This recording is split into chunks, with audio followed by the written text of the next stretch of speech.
আজকের রেসিপি মাছের ডিমের বড়া। আসলে একটা গোটা মাছ নিয়েছিলাম, তার থেকে এই ডিমটা পাওয়া গেছে। এবার এইটুকু ডিম কি করব ভেবে না পেয়ে তার থেকে বড়া বানানোটাই সহজ উপায় বলে ভেবে নিলাম। কিন্তু বড়াটা করব শুধুমাত্র বেসন দিয়ে আর কাঁচা লঙ্কা দিয়ে, পেঁয়াজ টেয়াজ কিচ্ছু ইউজ করব না।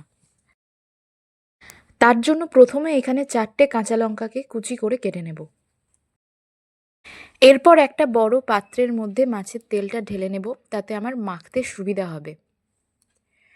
এর মধ্যে দিয়ে দেব কুচনো কাঁচা লঙ্কা, দিয়ে দেব 1 চা চামচ হলুদ, স্বাদ মতো লবণ, 1 চা চামচ চিনি।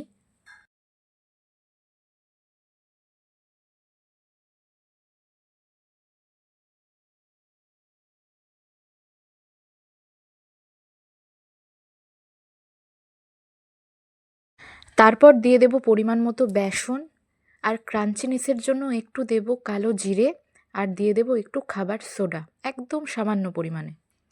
এরপর এইটাকে জল ছাড়াই ভালো করে প্রথমে মাখবো, তারপর একটু একটু করে জল দিয়ে ব্যাটারটা ভালো করে তৈরি করে নেব।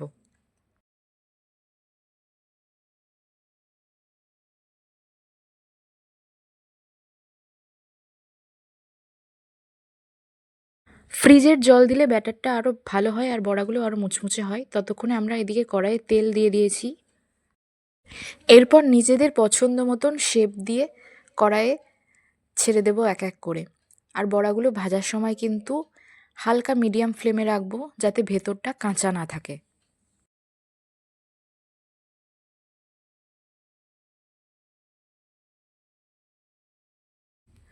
এর মধ্যে অনেকে পেঁয়াজ কুচি দেয়, তবে আমার মনে হয় কি এইভাবে করলে মাছের ডিমের ফ্লেভারটা পাওয়া যায়, তাই আমি এভাবেই বানাই।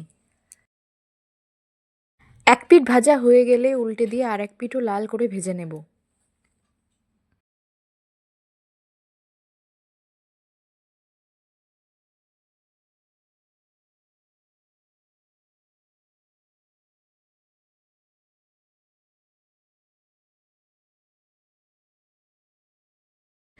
বড়াগুলো ভাজা হয়ে গেলে কড়াই থেকে তুলে নেব।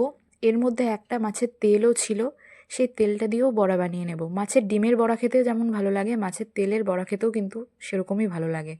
ব্যাস, তাহলেই তৈরি আমাদের মাছের ডিমের বড়া। খেতে কিন্তু অপূর্ব লাগে, গরম ভাতের সাথে জাস্ট জমে যায়।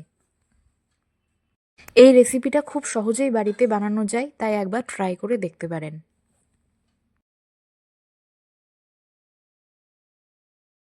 ভিডিওটি ভালো লাগলে ভিডিওতে একটি লাইক করে দেবেন এবং চ্যানেলটিকে সাবস্ক্রাইব করে পাশে থাকবেন। আর কমেন্ট করে জানাবেন কেমন লাগলো আপনাদের এই ভিডিওটা।